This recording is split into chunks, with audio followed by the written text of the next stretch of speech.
नाम की महिमा करते हैं, धन्यवाद करते हैं खुदावंद का इस दिन के लिए, इस नए सवेरा के लिए जो प्रभु ने हमें आज का दिन दिया है। और प्रभु हम आपका सच में धन्यवाद करते हैं खुदावंद। प्रभु तो हमारे आराधना स्तुति को कबूल करना मेरे राजा, महिमा आपको देते हैं प्रभु जी, आदर आपको देते हैं मेरे परमेश्वर। सर्वशक्तिमान पिता आपके नाम की सदा महिमा हो। आइए भजन गाते हैं, प्रभु का धन्यवाद करूँगा, इस संगति में सदा रहूँगा। प्रभु का धन्यवाद करूँगा, उसकी संगति में सदा रहूँगा।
एक और भजन गाते हैं खुदा की महिमा के लिए, जो है सारे जग में तेरी प्रशंसा।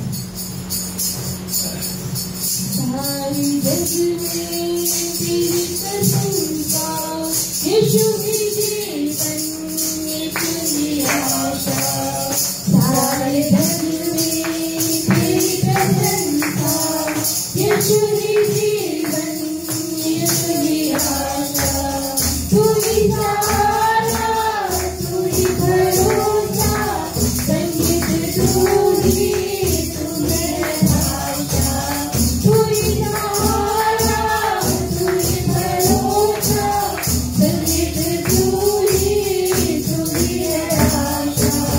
सारे जग में तेरी प्रशंसा, यीशु ही जीवन, यीशु ही आशा।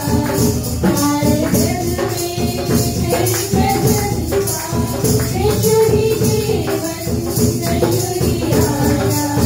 तू ही सहारा, तू ही भरोसा, संगीत तू ही मेरा आशा। तू ही सहारा, तू ही भरोसा, संगीत तू ही मेरा आशा। सारे जग में तेरी प्रशंसा, यीशु ही जीवन, यीशु ही आशा। सारे जग में तेरी प्रशंसा, यीशु ही जीवन, यीशु ही आशा।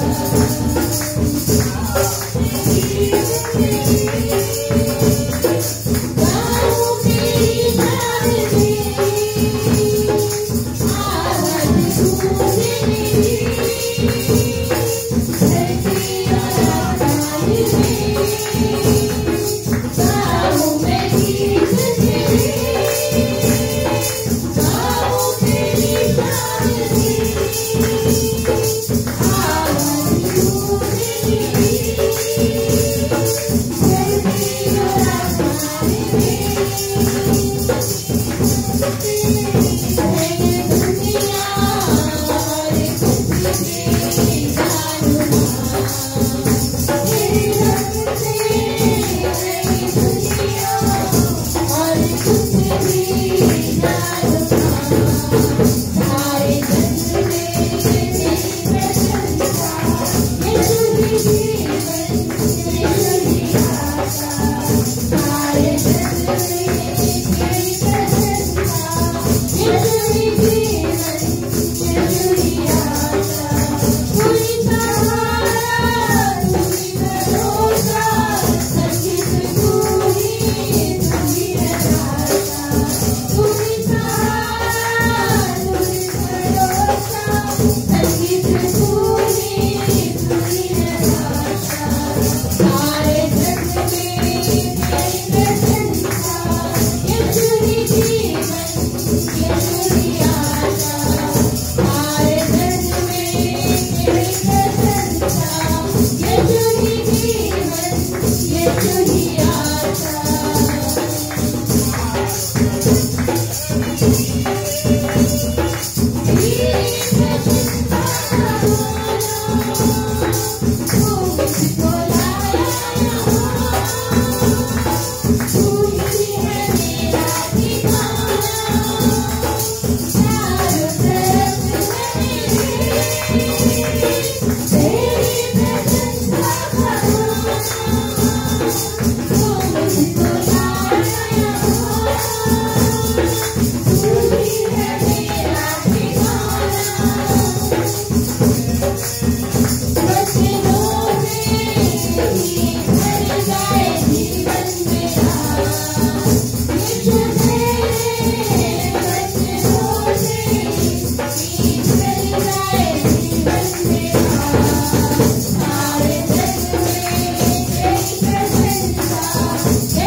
आइए एक बार भजन गाते हैं। यीशु लियो तेरो नाम,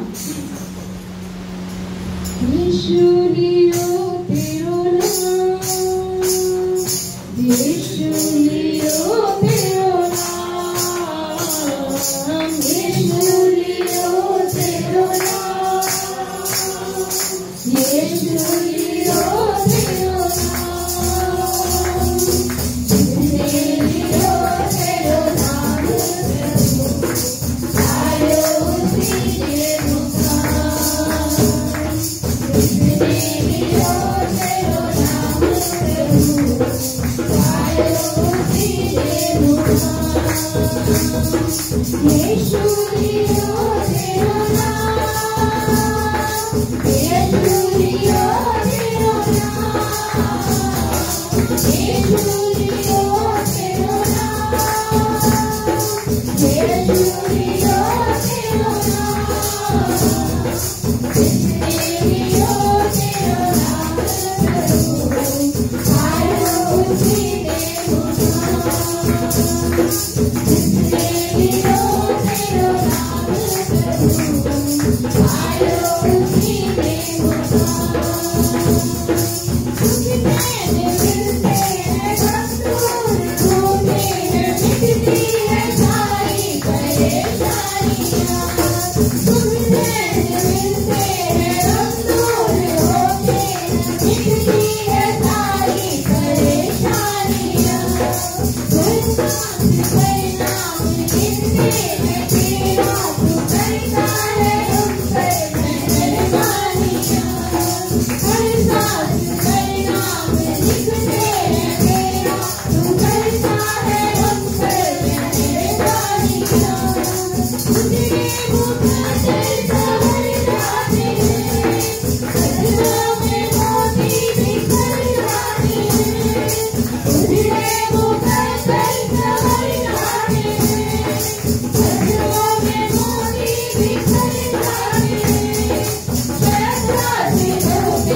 आवाज उठाएंगे, हम साथ बजाएंगे, हे यीशु महान अपना, ये गीत सुनाएंगे।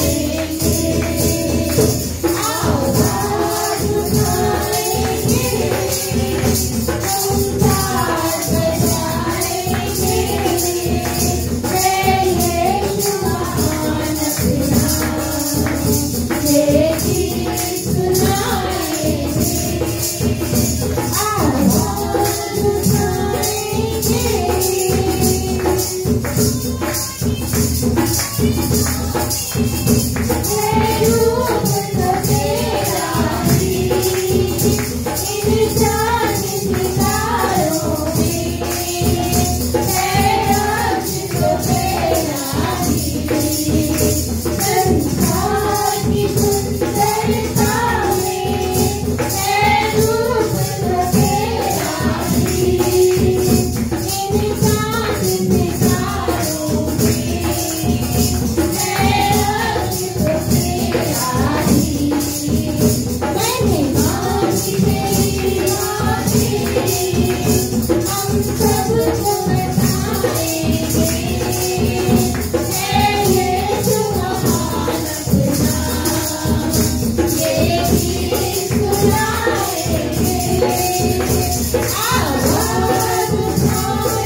धन्यवाद देते हैं।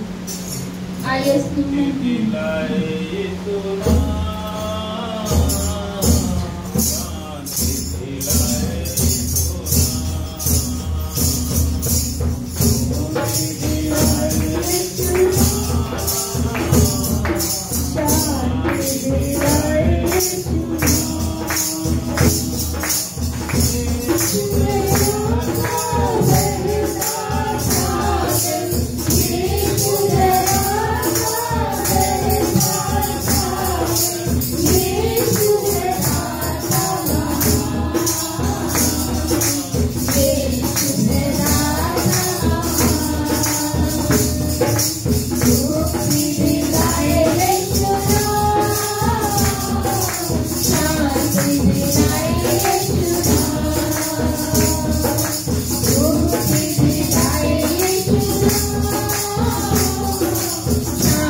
आइए एक और भजन गाते हैं उस खुदावन की।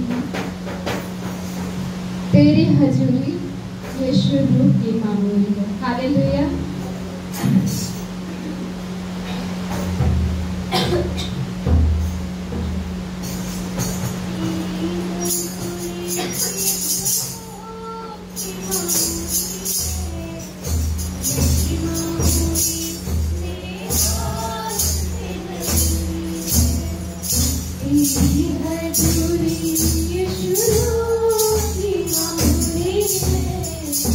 यही मामूली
Oh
खुदा, तेरी तारीफ हो प्रभु जी। धन्यवाद प्रभु, धन्यवाद प्रभु जी। आपका वचन कहता है परमेश्वर के अंत के दिनों में ऐसा होगा कि खुदावन तू अपनी आत्मा हर एक जन पे उंडेलेगा प्रभु जी। ओ मेरे परमेश्वर, ये वो समय है प्रभु कि तू सच में परमेश्वर अपने लोगों को भर प्रभु जी, अपनी आत्मा से भर प्रभु जी। प्रभु यहाँ तेरे बच्चे बुजुर्ग सब तेरे सामने उपस्थित है प्रभु जी। ओ मेरे खुदावन, हम चाहते हैं प्रभु जी कि तू उस रूह के मस्सा से हमको भर प्रभु जी। ओ मेरे जीवित परमेश्वर, हम प्रार्थना करते हैं प्रभु जी कि प्रभु हमारी आत्मा तृप्त हो प्रभु जी। उस पाक रूह को भेज प्रभु जी हमारे पास प्रभु जी, हमारे साथ प्रभु जी, की हमारी अगुवाई हो प्रभु जी। परमेश्वर धन्यवाद करते हैं खुदावन, धन्यवाद करते हैं पवित्र परमेश्वर। हालेलुया, खुदा तेरा धन्यवाद करते हैं प्रभु जी। आइए एक और भजन गाते हैं उस खुदा की महिमा के लिए, रूहे मुकद्दस हुआ।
रुकने ना पाए कदम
प्रभु जी आपका धन्यवाद। यस प्रभु आपकी विश्वास योग्यता के लिए आपका धन्यवाद करते हैं। खुदावन आपके उस अद्भुत प्रेम के लिए आपका धन्यवाद करते हैं प्रभु जो आप हमेशा ही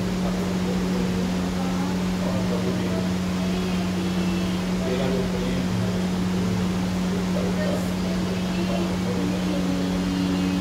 केवल है जो ऐसा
दिया प्रभु जी आराधना के लिए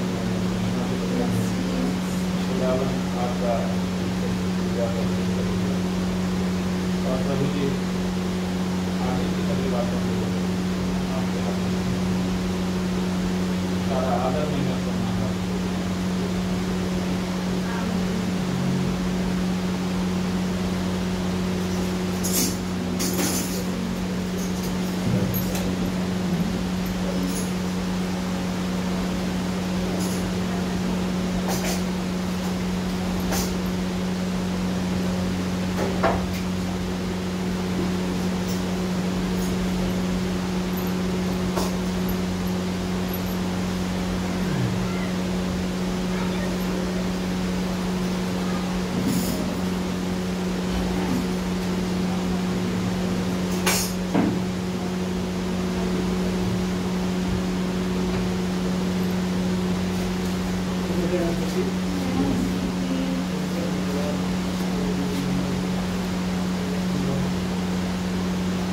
ईश्वर की स्तुति का भजन।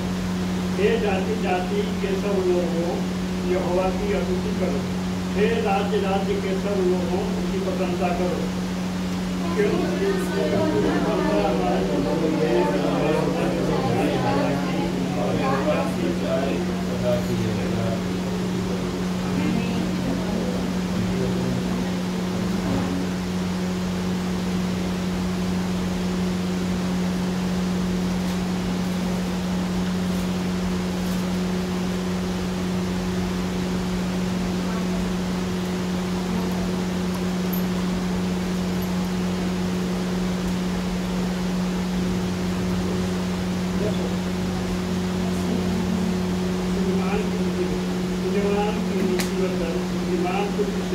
आनंद होता है, परंतु मुक्त के कारण माता उदास रहती है। दुष्टों के रखे हुए धन से लाभ नहीं होता, परंतु धर्म के कारण मृत्यु से बचाव होता है। धर्मी को यहोवा को मरने नहीं देता, परंतु दुष्टों की अभिलाषा वो पूरी होने नहीं देता। जो काम में ढिलाई करता है वह निर्धन हो जाता है, परंतु कामकाजी लोग अपने नाथों के द्वारा धनी होते हैं। जो बेटा भूतकाल में बटोरता है वह बुद्धि से काम करने वाला है, परंतु जो बेटा कमी के समय सारी नींद में पड़ा रहता है वह लज्जा के कारण होता है। धर्मी पर बहुत से आशीर्वाद होते हैं, परंतु उपद्रव दुष्टों का मुँह छा लेता है। धर्मी को स्मरण करके लोग आशीर्वाद देते हैं, परंतु दुष्टों का नाम मिट जाता है। जो बुद्धिमान है वह आज्ञाओं को स्वीकार करता है, परंतु जो बकवासी और मूढ़ है वह पश्चात खाता है। जो खराई से चलता है वह निकट चलता है, परंतु जो टेढ़ी चाल चलता है उसकी चाल प्रकट हो जाती है। जो न्याय से सहन करता है उससे औरों को दुख मिलता है, और जो बकवासी और मूढ़ है वह पश्चात खाता है। धर्मी का मुँह तो जीवन का सोता है, परंतु उपद्रव दुष्टों का मुँह छा लेता है। बैल से तो झगड़े उत्पन्न होते हैं, परंतु प्रेम से सब अपराध हट जाते हैं। समझ वालों के वचनों में बुद्धि पाई जाती है, परंतु विरोधी की पीठ बेजे कोरा है। बुद्धिमान लोग ज्ञान को रख छोड़ते हैं, परंतु मुख को बोलने से विनाश निकट आता है। धनी का धन उसका तीर्थ नगर है, परंतु कंगाल की निर्धनता उसके विनाश का कारण है। धर्मी का परिश्रम जीवन के लिए होता है, परंतु दुष्ट का लाभ से पाप होता है। जो शिक्षा पर चलता वह जीवन के मार्ग पर है, परंतु जो डांस से मुंह मोड़ता वह भटकता है। जो पैर को छुपा रखता है वह झूठ बोलता है, और जो झूठी निंदा फैलाता है वह मूर्ख है। जहाँ बहुत बातें होती है वहाँ अपराध भी होता है, परंतु जो अपने मुंह को बंद रखता वह बुद्धि से काम करता है। धर्मी के वचन तो उत्तम चांदी है, परंतु दुष्टों का मन बहुत हल्का होता है। धर्मी के वचनों से बहुतों का पालन पोषण होता है, परंतु मूढ़ लोग विरोधी होने के कारण मर जाते हैं। धन यहोवा की आशीष से मिलता है, और वह उसके साथ दुख नहीं मिलाता। मूर्ख को तो महापाप करना हंसी की बात जान पड़ती है, परंतु समझ वाले पुरुष में बुद्धि रहती है। दुष्ट जन जिस विपत्ति से डरता है वह उसे बढ़ा पड़ती है, परंतु धर्मियों की लालसा पूरी होती है। बवंडर निकल जाते ही दुष्ट जन लोप हो जाता है, परंतु धर्मी सदा लो स्थित है। जैसे दांत को छिलका और कांच को धुआं होने लगता है तो उसको कहीं भेजते हैं। यहोवा का भय मानने से आयु बढ़ती है, परंतु दुष्टों का जीवन पूरे ही दिनों का होता है। धर्मियों को आशा रखने से आनंद मिलता है, दुष्टों की आशा टूट जाती है। यहोवा खरे मनुष्य का गंध करता है, परंतु अनर्थ कार्यों का विनाश होता है। धर्मी सदा अटल रहेगा, परंतु दुष्ट पृथ्वी पर पहुँचने न पाएगा। धर्मी के मुँह से बुद्धि बनती है, और उलट देर की बात कहने वाले की जीभ काटी जाएगी। धर्मी ग्रहणों की बात समझकर बोलता है, परंतु दुष्ट के मुंह से वक्ते की बातें निकलती है। आमीन।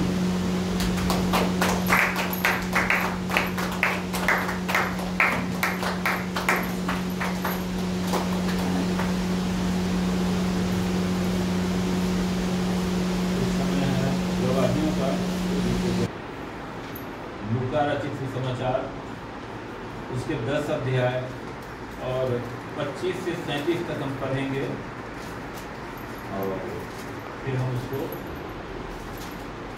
संशोधन करेंगे।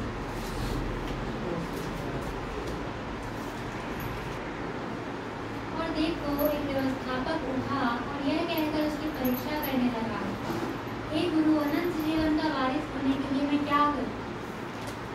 उसने उससे कहा, व्यवस्था में क्या लिखा है, तू कैसे पढ़ता है?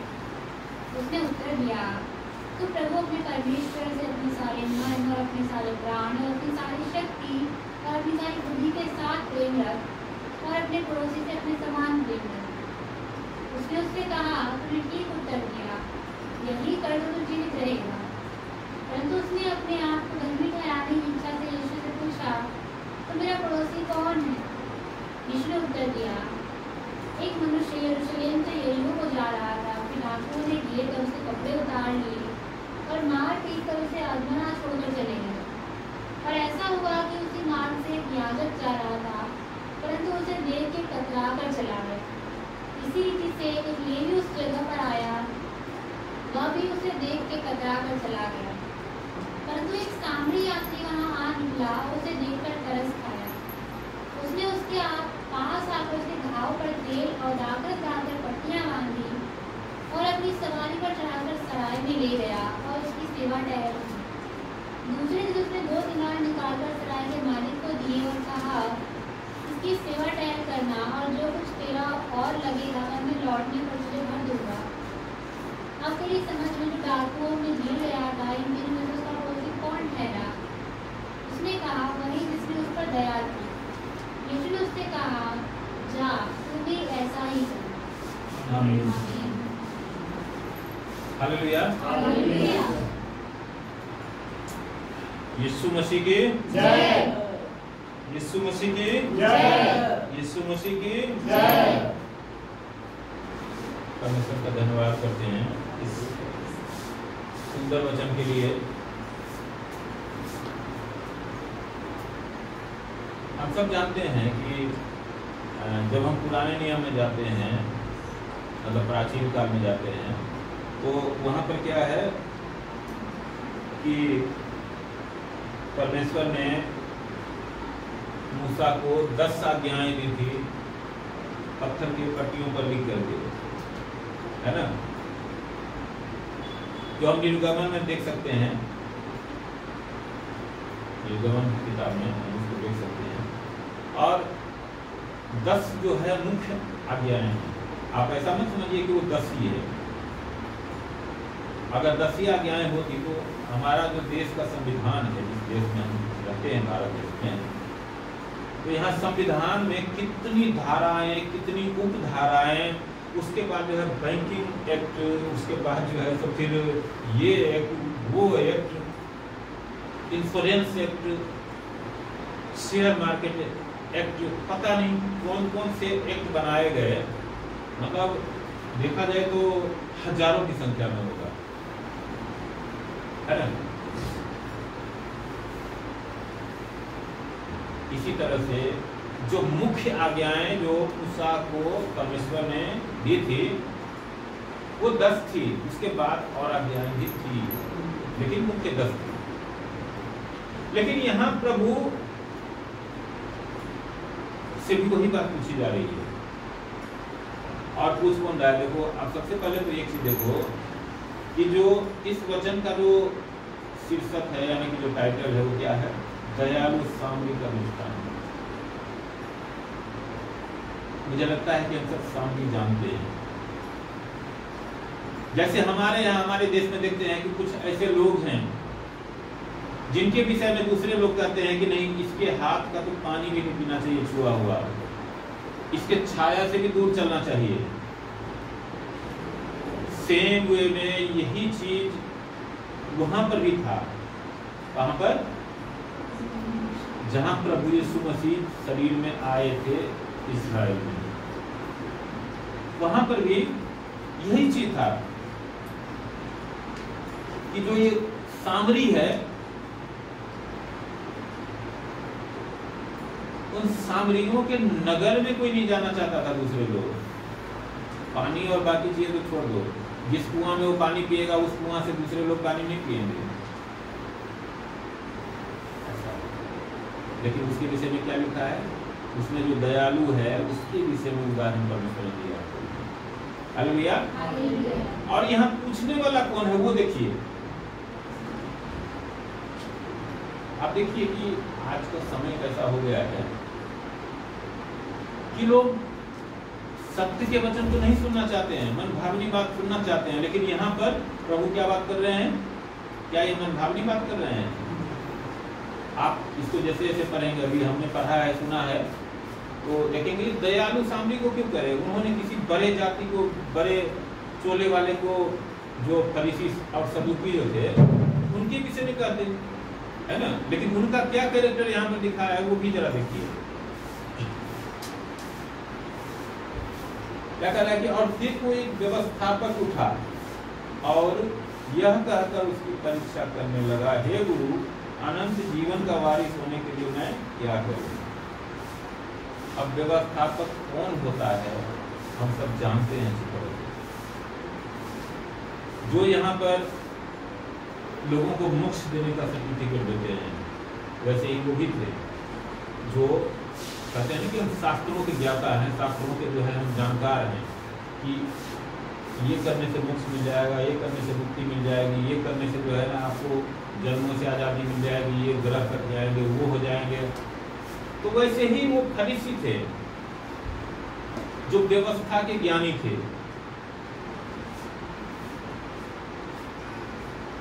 वो आके प्रभु की परीक्षा ले रहे हैं। हालेलुया।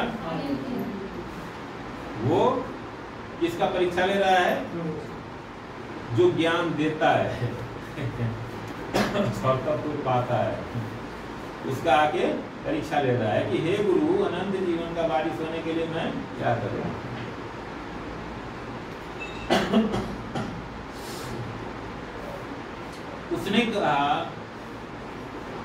उसने उससे कहा व्यवस्था में क्या लिखा है, तू कैसे पढ़ता है?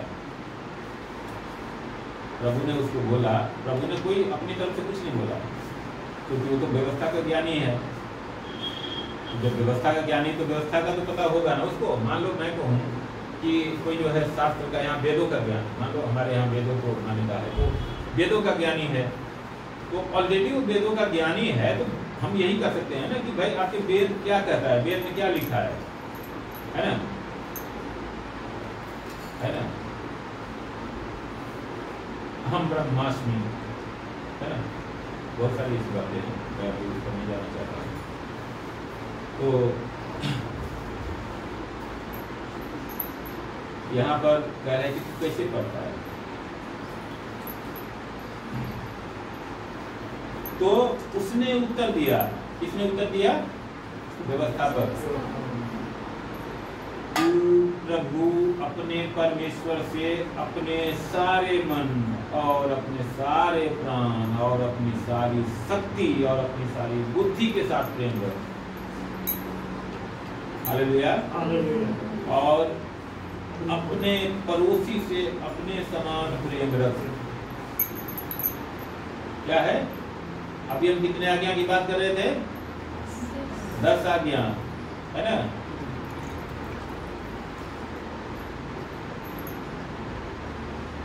पूरा व्यवस्था विवरण और लैब व्यवस्था जो है ना, उसकी किताब भरी हुई है व्यवस्था से। तो 10 आज्ञाएं उसमें नहीं होती, बहुत सारी आज्ञाएं होती, लेकिन मुख्य 10 दी गई थी। और उसमें से भी उस 10 को क्या किया है? करके छोटा करके यहाँ पर सिर्फ 2 आज्ञा दिया है। क्या आज्ञा दिया है? किस किस से प्रेम करना है? हालेलुया। इसमें 2 से प्रेम करने की बात कही गई है। मैं फिर से पढ़ता हूँ आपके लिए। उसने उत्तर दिया कि तू प्रभु अपने परमेश्वर से अपने सारे मन और अपने सारे प्राण और अपनी सारी शक्ति और अपनी सारी बुद्धि के साथ प्रेम रख। पहली आज्ञा ये है। इसको मत्ती की किताब में जाएंगे तो ये दोनों बिल्कुल अलग अलग लिखा हुआ है। हालेलुया। इससे कह रहा है परमेश्वर से कैसे? सारे मन, यानी कि मन को जो है 10 जगह हम फिरा रखे हैं। जैसे वो कबीरदास जी ने बोला है कि माला को कर में फिरे, जीव फिरे मुख माही, मनमा तो दहुदीस फिरे, इनमें निकसत नहीं, बोलते हैं ना। तो इसीलिए प्रभु यहाँ पर कह रहे हैं कि तू क्या करना है? सारे मन से, आधे अधूरे मन से नहीं। क्योंकि हम जब कहते हैं ना कि परमेश्वर क्या है? सर्वशक्तिमान परमेश्वर है, सर्वव्यापी परमेश्वर है, सर्वज्ञानी परमेश्वर है। परमेश्वर के विषय में ये 3 चीजें, 3 गुण जो है वो सबसे बड़ा गुण है जिसके कारण परमेश्वर है और हम मानते हैं। क्या? सर्वशक्तिमान है। हालेलुया। यानी कि सारी शक्तियां उसके अंदर समाहित है। दूसरा कि वो सर्वज्ञानी है, सारे ज्ञान और सारे बुद्धि सबका भंडार है उसके पास। इसीलिए याकूब की पत्री में लिखा है कि जिसको बुद्धि की घटी हो वो उससे मांगे जो बिना उलाहना के देता है। हालेलुया। और तीसरा कि वो सर्वव्यापी है, यानी कि हर जगह मौजूद है।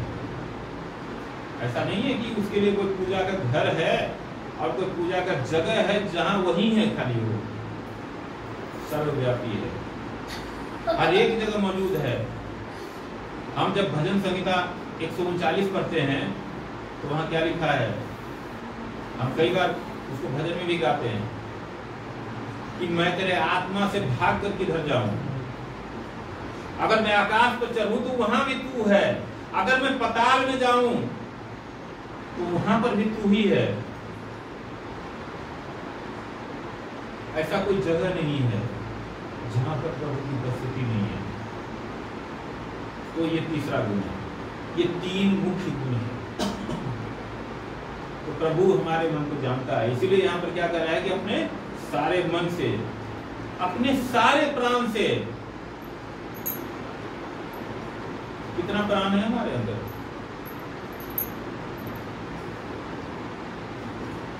हम तो एक ही बार में कह देते हैं कि प्राण। कितने प्राण है हमारे अंदर? प्राण होता क्या है?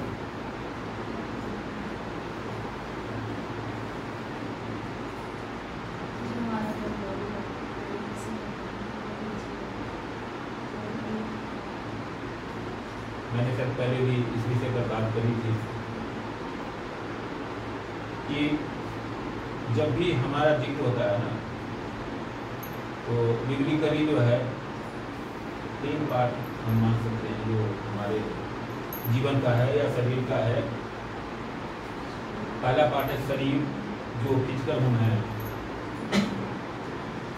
दूसरा पार्ट है प्राण, यानी कि हमारे शरीर में जो है बाइबल में क्या है, मतलब प्राण लहू को बोला गया है। तो हमारे शरीर में जो लहू जो दौड़ रहा है वो हमारा प्राण है। हालेलुया। और जो तीसरा पार्ट है वो है स्पिरिट, आत्मा, है ना। अब हम वहां पर भी क्या है कि हम सोल और स्पिरिट को जो है एक ही समझते हैं, लेकिन ऐसा नहीं है। आप गूगल पर भी जाएंगे ना तो एक ही बात बताएगा, लेकिन ऐसा नहीं है। बाइबल के हिसाब से ऐसा नहीं है। जब सोल की बात करते हैं तो प्राण को सोल कहा जाता है। और स्पिरिट की बात करते हैं तो आत्मा को स्पिरिट कहा जाता है। और पहला जो है वो बॉडी है, जिसको हमने शरीर कहा है। हालेलुया। तो मैं इसलिए बता रहा हूँ कि ताकि हम इस वचन को अच्छे से समझ सके कि यहाँ जो सारे प्राण क्यों कहा गया है, क्योंकि हमारे शरीर में लहू जो है कोई एक ही नहीं होता है। हम तो लहू बोलते हैं, लेकिन लहू में बहुत सारी चीजें हैं। अब उधर मैं नहीं जाना चाहता हूँ अभी बायोलॉजिकली।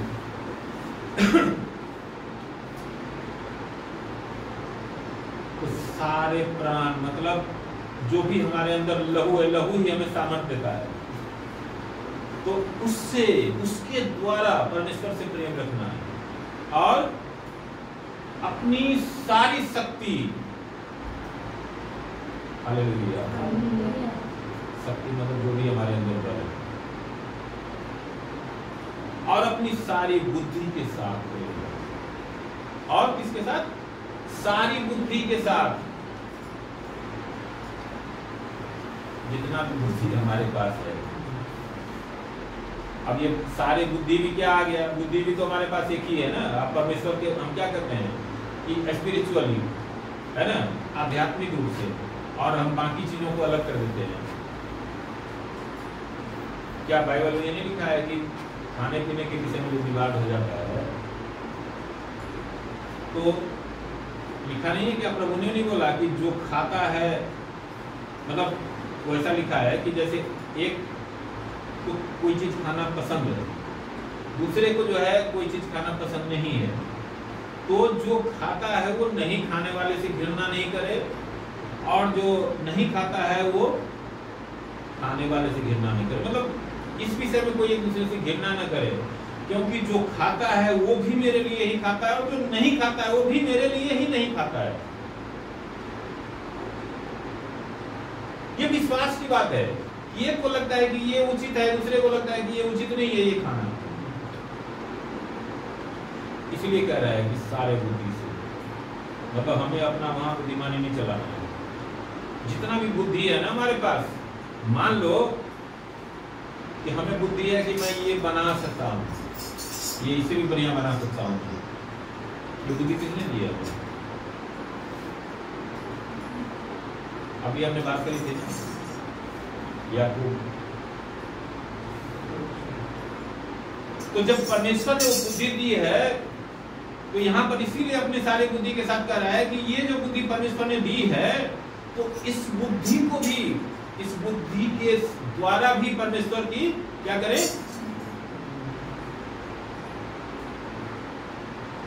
प्रेम रखना है, मतलब आराधना करना है, उपासना करना है।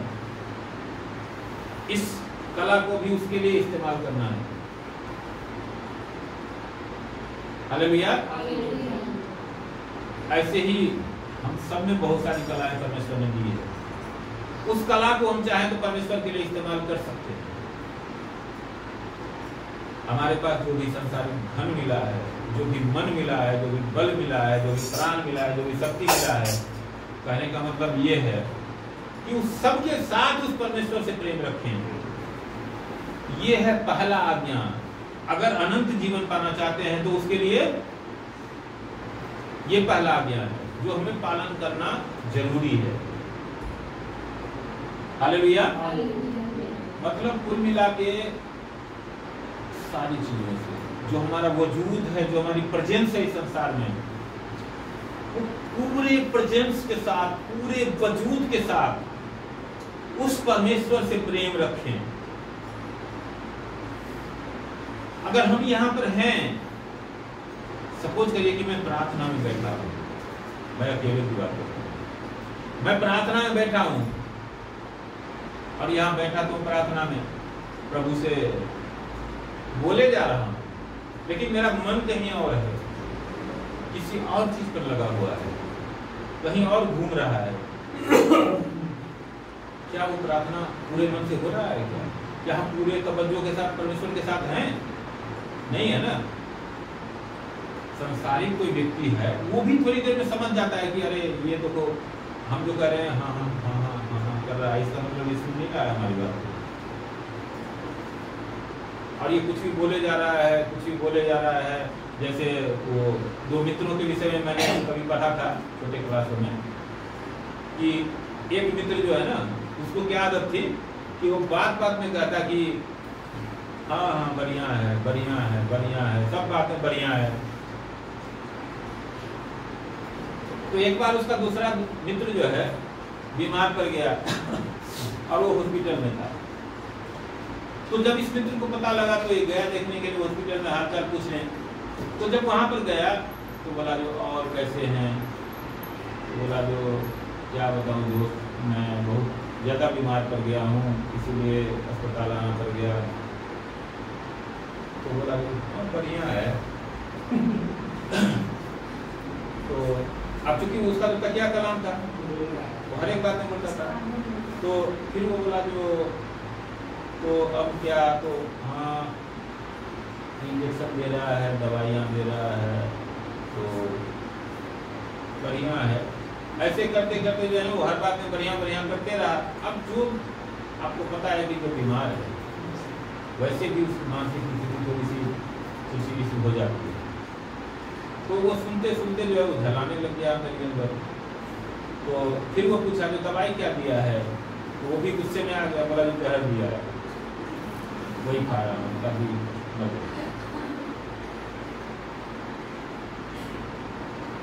तो क्या हुआ वहां पर, या तो वो बढ़िया बढ़िया करके अपना पल्ला झाड़ रहा था, दरअसल में सुन ही नहीं रहा था दोस्त की बात। अगर सुनता तो फिर सही जवाब देता। तो इसलिए जब आप देखो कि एक मनुष्य समझ रहा है दूसरे मनुष्य की भावना को, तो वो परमेश्वर तो अंतर्यामी है, सर्वज्ञानी है। तो वो क्या नहीं समझ रहा है, ये बैठा तो है मेरे पास लेकिन ये पूरे मन से नहीं है, ये मुंह से पटपटा रहा है लेकिन अंदर मन जो है इसका कहीं और घूम रहा है, चाबी बाजार में घूम रहा है, और ये यहाँ झूठ मूठ का मेरे सामने बरबरा रहा है। तो क्या प्रभु उस प्रार्थना को ग्रहण करेंगे क्या? प्रभु चाहते हैं हमेशा, वो संपूर्ण चाहते हैं, अधूरा नहीं चाहते हैं कभी भी, क्योंकि वो स्वयं पूरा है। जो पूरा रहेगा वो पूरा ही चाहेगा। इसीलिए वो कह रहे हैं कि अपने सारे मन, अपने सारे प्राण और अपनी सारी शक्ति और अपनी सारी बुद्धि के साथ प्रेम रख। सारे, कंप्लीट, इंटायर, इसमें कहीं भी इधर उधर वाला नहीं रहेगा, पूरी तरह संपूर्ण। एक सेब लाए, प्रभु को पूरा सेब दिए। ये नहीं कि इसमें थोड़ा काट के टेस्ट कर लेता हूँ, या खा रहे बता रहे प्रभु कौन सा खा रहे हैं, थोड़ा सा उदाहरण बता रहा है। सेब प्रभु के लिए कुछ नहीं है, और वो कोई मनुष्य नहीं है कि वो सेब खाए, तो हमेशा पूरा चाहते हैं। तो पहला आज्ञा जो है वो ये है, और दूसरी आज्ञा क्या है? अपने पड़ोसी से अपने समान प्रेम रख। हालेलुया। अपने पड़ोसी से अपने समान प्रेम रख। अब देखो, हम पड़ोसी क्या समझते हैं? पड़ोसी किसको कहते हैं? जो मेरे बगल में जो घर है, हाँ ठीक है, वो पड़ोसी है, उसका भी अवहेलना नहीं करना चाहिए, उसको भी नेग्लेक्ट नहीं करना चाहिए। लेकिन यहां परमेश्वर जो है क्या है? परमेश्वर क्या है? आत्मा। तो परमेश्वर जैसे वो खुद सर्वोपरि है, तो उनकी बातें भी जो है गहरी होगी। ये तो हर कोई जानता है कि हमारा पड़ोसी हमारे घर के अगर बगल में, भारत का पड़ोसी कौन है? तो नेपाल है जी, बांग्लादेश है जी, पाकिस्तान है जी, श्रीलंका है जी। क्या यही पड़ोसी है?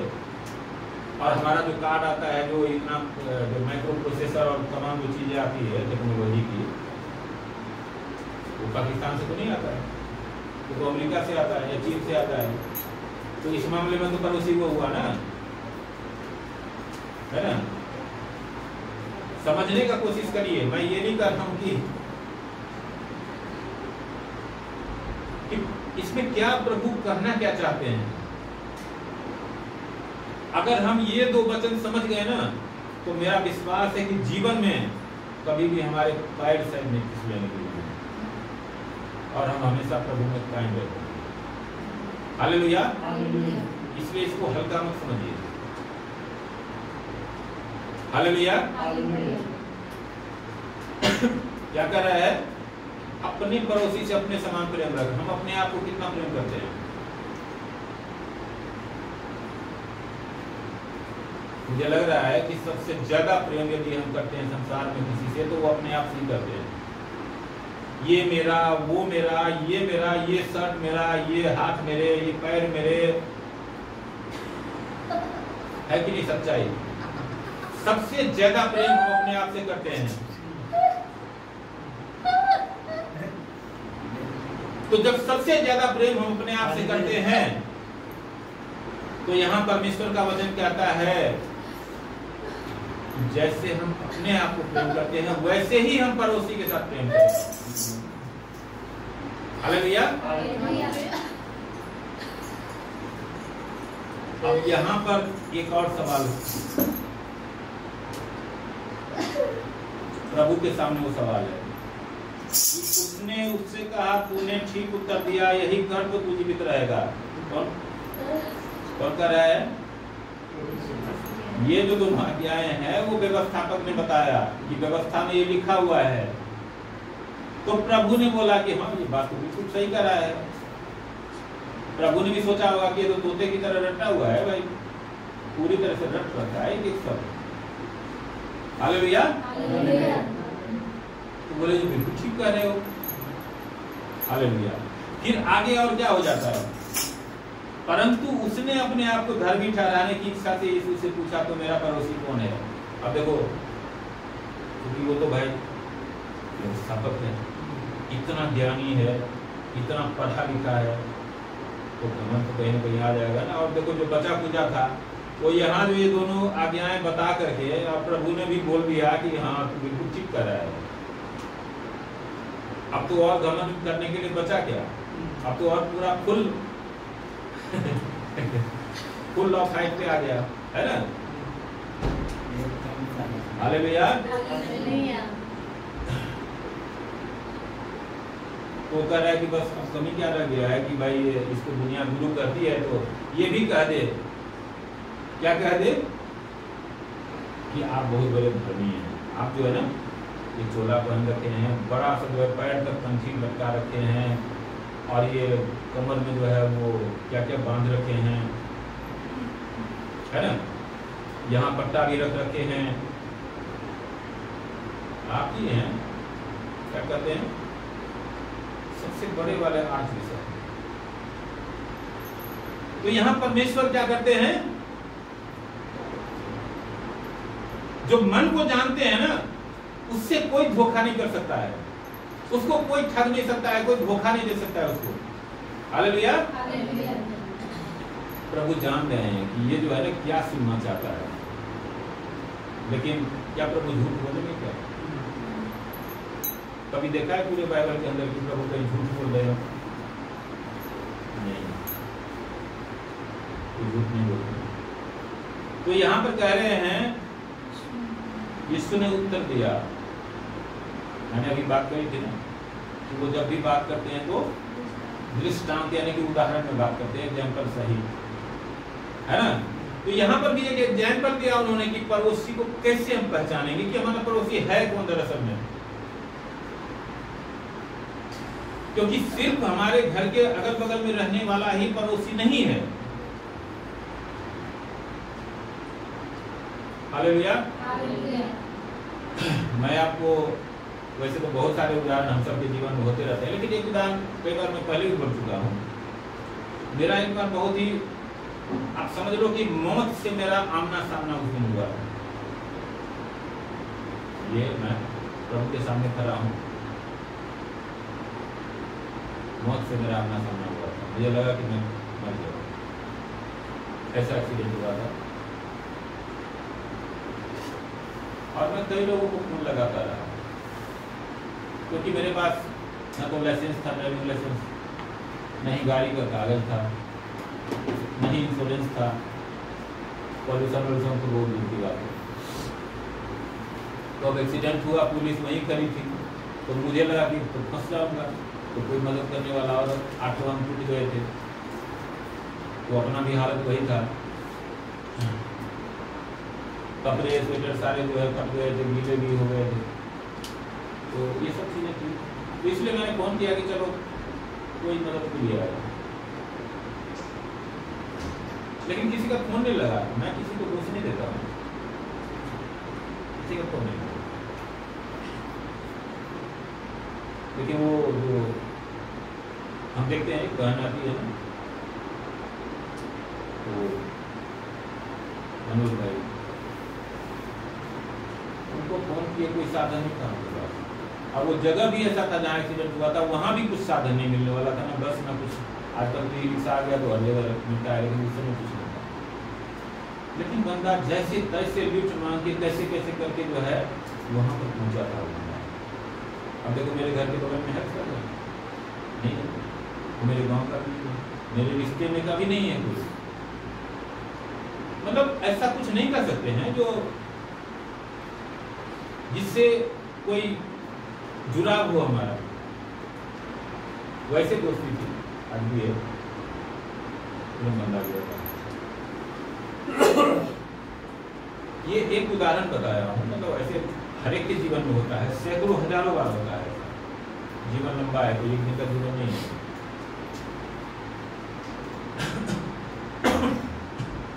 वही परमेश्वर यहाँ इस उदाहरण में बताने की कोशिश कर रहे हैं कि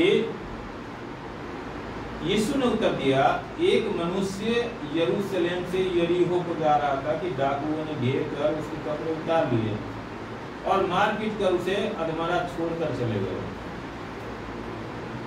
क्या किया?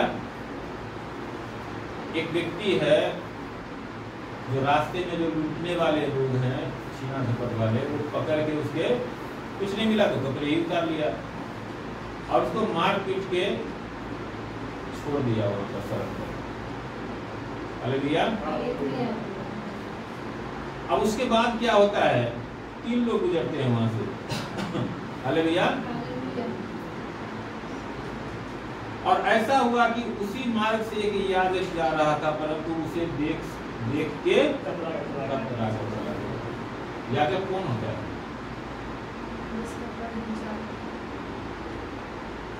जो परमेश्वर के नजदीक रहता है ना। परमेश्वर क्या है? अभी सबसे ज्यादा प्रेम की बात हो रही है। परमेश्वर प्रेम है। हालेलुया। उसके अंदर भी प्रेम नहीं होगा क्या? अगर मुझे परमेश्वर ने याजक ठहराया है तो क्या मेरे अंदर प्रेम नहीं होना चाहिए क्या? अगर मेरे अंदर प्रेम नहीं है तो फिर क्या है? फिर कुछ और है। लेकिन परमेश्वर तो प्रेम चाहते हैं ना, क्योंकि परमेश्वर स्वयं हमसे अत्यंत प्रेम करते हैं। तो जो हमसे प्रेम करता है ना, अगर मान लो कि कोई ऐसा व्यक्ति है जो जब भी हम घर से निकले तो वो बोले कि नमस्कार सर, वो आदर से जो है हर दिन वो हमें नमस्कार करता है, तो हमारा क्या होता है? क्या कर सकते हैं?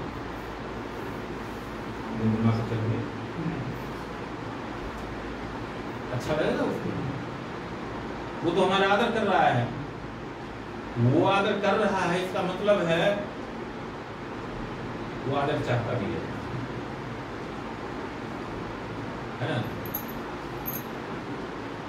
फौज बॉर्डर पे जाती है लड़ने के लिए, तो क्या चाहती है? सामने वाला क्या करे? गले मिल गया है, गोली मारने गया है, उसका फर्ज रहता है क्या तो सामने वाला गोली चलाए और हम धांसते उसको, है ना। सामने वाले को पिटाना है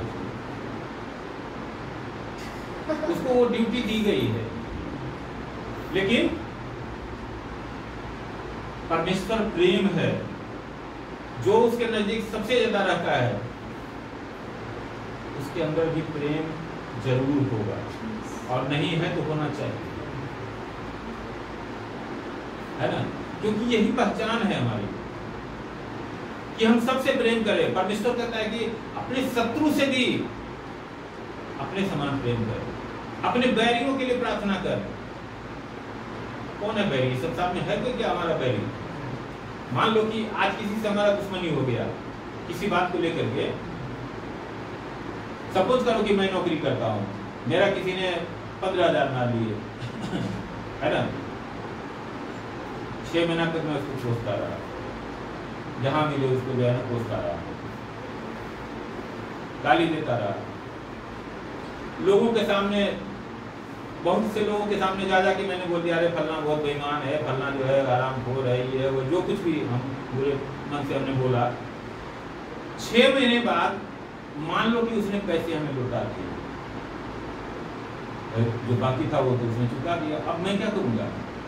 मैं तो हवा में लटक गया, मैंने तो उसके दुनिया भर के बुरा भला बोला है, पैसे तो जो बाकी थे उसने दे दिए, है ना? लेकिन अब मैं क्या करूंगा? जो उसके खिलाफ मैंने जो दुष्प्रचार किया है, क्या मैं उसको वापस ले सकता हूं क्या? जो उसकी छवि खराब करने की जो मैंने कोशिश करी है, बिना जाने, बिना सोचे, बिना समझे, हो सकता है उसकी कोई मजबूरी हो, उसको वापस कर सकते हैं क्या? नहीं कर सकते ना।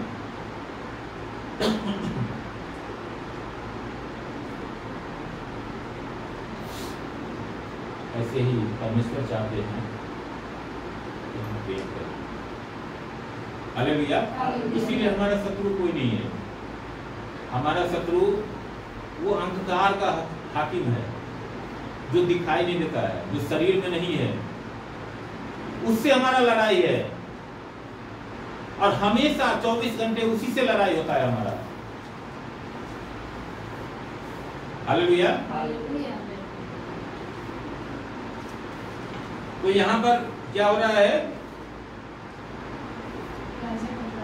याजक जा रहा था और याजक ने क्या किया? उसकी तरफ देखा तक नहीं। वो व्यक्ति कराह रहा है लेकिन उसकी तरफ देखा भी नहीं। जबकि उसको होना क्या चाहिए था? उसके अंदर से प्रेम उमड़ता, उसके लिए जो कुछ भी वो कर सकता था जरूर करता हो, लेकिन उसने देखना भी मुनासिब नहीं समझा। हालेलुया। उसके बाद क्या होता है? इसी रीति से एक लेवी उस जगह पर आया, वह भी उसे देख के कतरा कर चला गया। लेवी कौन होता है?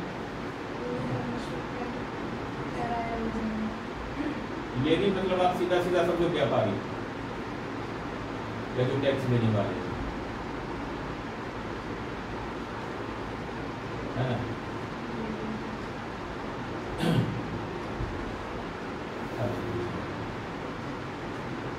उसके पास बहुत सारे पैसे होंगे, है ना? होगा ना, पैसे की तो कमी नहीं होगी ना उसके पास। वो चाहता तो उसका इलाज करवा सकता था ना, लेकिन यहाँ पर क्या किया उसने? वो भी कतरा कर चला गया, उसके तरफ देखना भी मुनासिब नहीं समझा। अगर प्रभु का वचन क्या कहता है, हम इसी किताब में पढ़ सकते हैं, मत्ती में पढ़ सकते हैं, यूहन्ना बपतिस्मा का क्या प्रचार कर रहा था? जब उसके पास लोग आते थे, सिपाही आते थे, बड़े बड़े अधिकारी आते थे, पूछते थे कि अनंत मतलब मैं अनंत जीवन पाने के लिए क्या करूं? वो क्या प्रचार करता था कि अगर तुम्हारे पास भोजन वस्तु है तो जिसके पास नहीं है उसके साथ शेयर करो, अगर तुम्हारे पास 2 कुर्ता है तो जिसके पास एक भी नहीं है उसको दो। यही प्रचार करता था ना। तो जिसको परमेश्वर ने बहुत सारा धन दिया है, क्यों दिया है? या सिर्फ उड़ाने के लिए, या बैंक में जमा करके रखने के लिए और खर्चा नहीं करने के लिए? हालेलुया। जिसके पास नहीं है, जो बहुत ज्यादा मजबूर है, लाचार है, उसकी मदद करने के लिए। परमेश्वर का यही उद्देश्य हमेशा होता है। एक टीचर को ज्ञान क्यों देता है? कि जिनके पास ज्ञान नहीं उसको पढ़ाए, तो पढ़ाता है ना। बच्चों को पढ़ाते हैं ना टीचर, स्कूल में पढ़ाते हैं, कॉलेज में पढ़ाते हैं, ट्यूशन में पढ़ाते हैं। इसी तरह से उसको भी इसीलिए दिया गया है कि ताकि वो जिसके पास नहीं है उसके ऊपर दया करे। हालेलुया। लेकिन वो भी क्या किया, साइड लाइन पकड़ के चला गया। उसके बाद क्या होता है, तीसरा एक व्यक्ति आता है, एक सामरी यात्री वहां आ निकला और उसे देखकर तरस खाया। कौन निकला है? सामरी, जो समाज में सबसे गिरा हुआ माना जाता था, जिसको समाज में सारे लोग मानते थे कि ये सबसे गिरा हुआ घटिया जाति है, घटिया इंसान।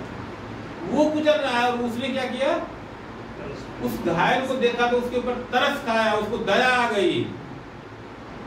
हालेलुया। और उसने क्या किया, उसने उसके पास आकर उसके घाव पर तेल और दाखरस ढालकर पट्टियां बांधी और अपनी सवारी पर चढ़ाकर सराय में ले गया और उसकी सेवा कर। जो भी उसके पास था, जो भी फर्स्ट एड उस समय था, उसने उससे उसकी सहायता करी और उसके बाद भी उसको वहीं पर नहीं छोड़ दिया। जो भी उसके पास सवारी थी उस पर चढ़ा करके हॉस्पिटल में ले गया। हालेलुया। और दूसरे दिन उसने 2 दिनार निकाल कर सराय के मालिक को दिए और कहा, इसकी सेवा टहल करना और जो कुछ तेरा और लगेगा वो हमें लौटने पर तुझे भर दूंगा।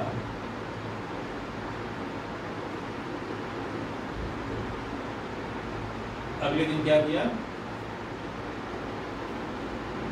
जो भी हॉस्पिटल का मैनेजर होगा उसको उसने पैसे दिए और बोले जो अगर इसके बाद और अगर पैसा लगता है तो मैं आकर के आपको दे दूंगा, लेकिन इसका इलाज आप अच्छे से करना, पूरी तरह से ठीक कर देना इसको। हालेलुया। अब यहाँ पर सवाल उठता है कि अब तेरी समझ में जो डाकुओं में घिर गया था, इन तीनों में से उसका पड़ोसी कौन ठहरा? प्रभु पूछ रहे हैं व्यवस्थापक से कि अब ये एग्जाम्पल तो हमने रख दिया आपके सामने, अब आप ये तय करके बताओ मुझे कि जो 3 लोग गुजरे थे उस घायल व्यक्ति के पास से होके, उस तीनों में से कौन है जो उस घायल का पड़ोसी कहलाएगा? हालेलुया। कौन कहलाएगा उसका पड़ोसी?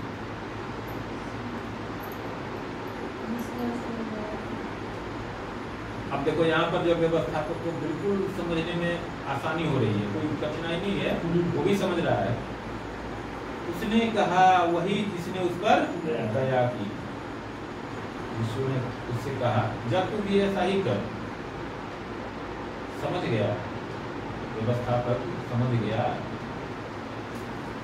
कि मैं ये चाह रहा था कि मुझे ये धर्मी होने का जो है ना सर्टिफिकेट दे दे, लेकिन प्रभु जो अंदर की बात जानते हैं, उसने बोला कि तू खुद ही जांच ले कि तू धर्मी है कि नहीं है, तो मैं क्यों बताऊं तुझे, खुद जांच ले। इन तीनों में से तू कौन है? हालेलुया। ये तीन लोग हैं ना, इन तीनों में से मैं कौन हूं? मैं कहां खड़ा होता हूं? किसके जगह में खड़ा होगा इन तीनों में से?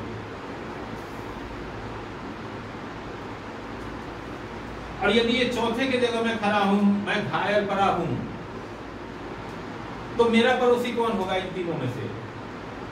क्योंकि इस तीनों तरह के लोग हमेशा लोगों के जीवन में मिलते हैं और मिलते रहेंगे आगे भी। उसमें से कौन हमारा पड़ोसी है?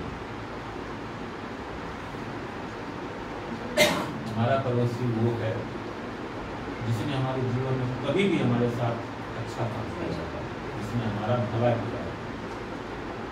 हम कभी मुसीबत में थे, परेशानी में थे और उसने किसी भी तरह से मदद करी है। वो हमारा सगा भाई भी हो सकता है, हमारी बहन भी हो सकती है, हमारा दोस्त भी हो सकता है, हमारा दुश्मन भी हो सकता है। हालेलुया। वो कोई भी हो सकता है,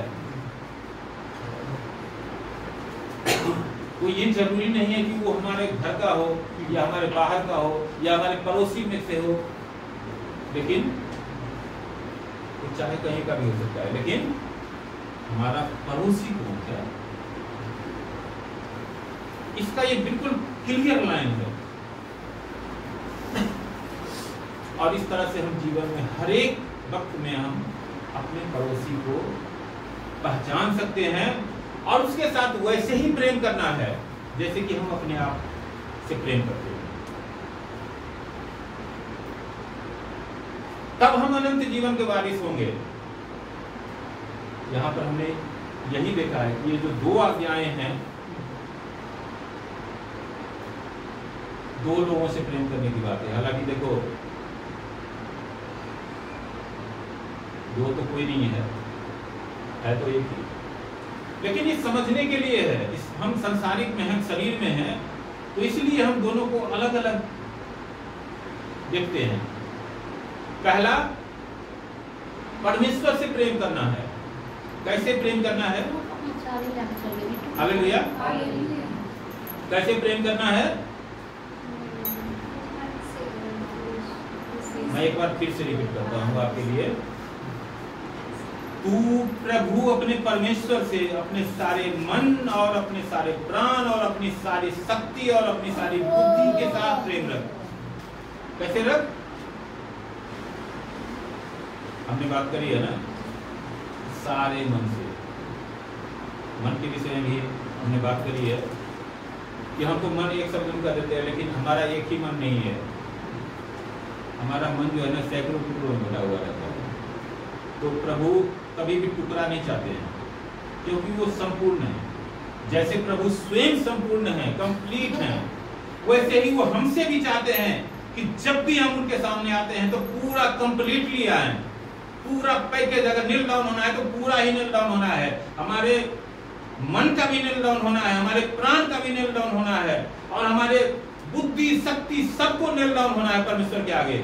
तब हम कंप्लीटली परमेश्वर के आगे जाते हैं, और तब हम परमेश्वर से आशा रखते हैं कि वो अनंत जीवन हमें देंगे। हालेलुया। तो परमेश्वर कौन सा प्रेम चाहते हैं? संपूर्ण समर्पण वाला प्रेम, यानी कि हम एक जगह हो जाएं। शरीर हमारा अलग नहीं है, प्राण अलग नहीं है, आत्मा अलग नहीं है ना। अभी हमने बात ये भी बताया था इधर,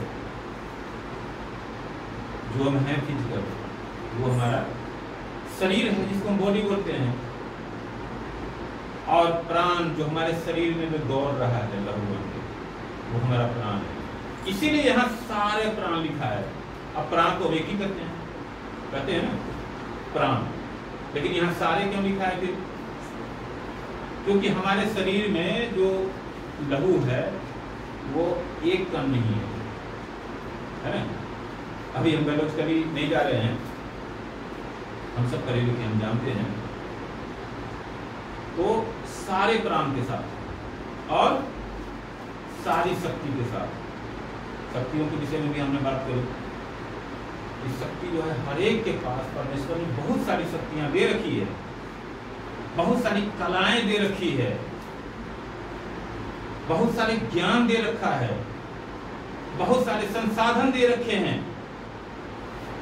वो सब हमारी शक्ति है। हमारे पास जो पैसे हैं उसको क्या बोलते हैं? आप इकोनॉमिक्स की भाषा में उसको क्या करते हैं पता है आपको? परचेजिंग पावर, क्रय शक्ति, यानी कि खरीदने की जो सामर्थ्य है वो। तो वहां शक्ति नहीं हुई क्या? यदि हमारे पास एक साइकिल है, या कुछ भी हो सकता है, लारी हो सकता है, हवाई जहाज हो सकता है, कुछ भी हो सकता है, तो वो हमारी शक्ति है। मतलब कहने का मतलब ये है कि मैं पूरा डिटेल में नहीं जाना चाहता हूँ। जो कुछ भी परमेश्वर ने हमें दिया है, जो देते हैं, वो सब हमारी शक्ति है। जो हमारे अंतर गुण है, जो हमारे शरीर में गुण है, मान लो कि हमें टीचिंग का क्वालिटी दिया है परमेश्वर ने, उसको हम इस्तेमाल कर सकते हैं परमेश्वर के लिए।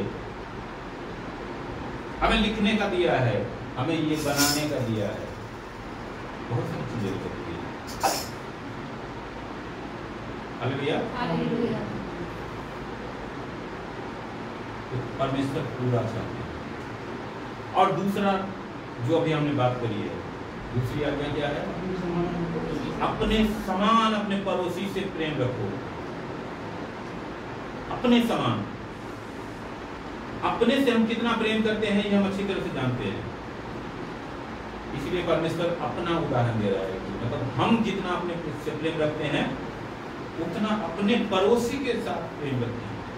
और पड़ोसी कौन है वो भी इस उदाहरण में हमने बिल्कुल दूध का दूध और पानी की पानी साफ है। इसीलिए परमेश्वर सीधा सीधा बात नहीं करके ये दृष्टांत के द्वारा, एग्जाम्पल के द्वारा हमें बताते हैं। ये तीन व्यक्ति जो है ना, उस घायल व्यक्ति के जो सामने से होके गुजरता है, उस तीनों में से इतना मुश्किल नहीं है कि हम ये पहचान ले कि हमारा पड़ोसी कौन है।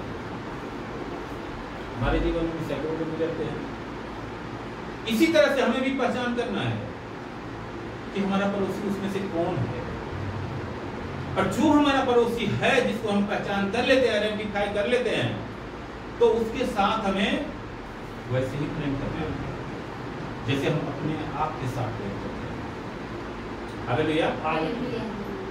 तो मुझे आशा है कि आज का ये वचन हम सबके जीवन में बहुतायत से फल लाएगा, बहुतायत से ये आशीष देगा। और अवश्य है कि हमने इस वचन को समझा है अच्छे से। और ये वचन सिर्फ हम सुनने वाले और बोलने वाले नहीं हैं, हम इसको लागू भी कर रहे हैं प्रभु यीशु मसीह के नाम में। आमीन।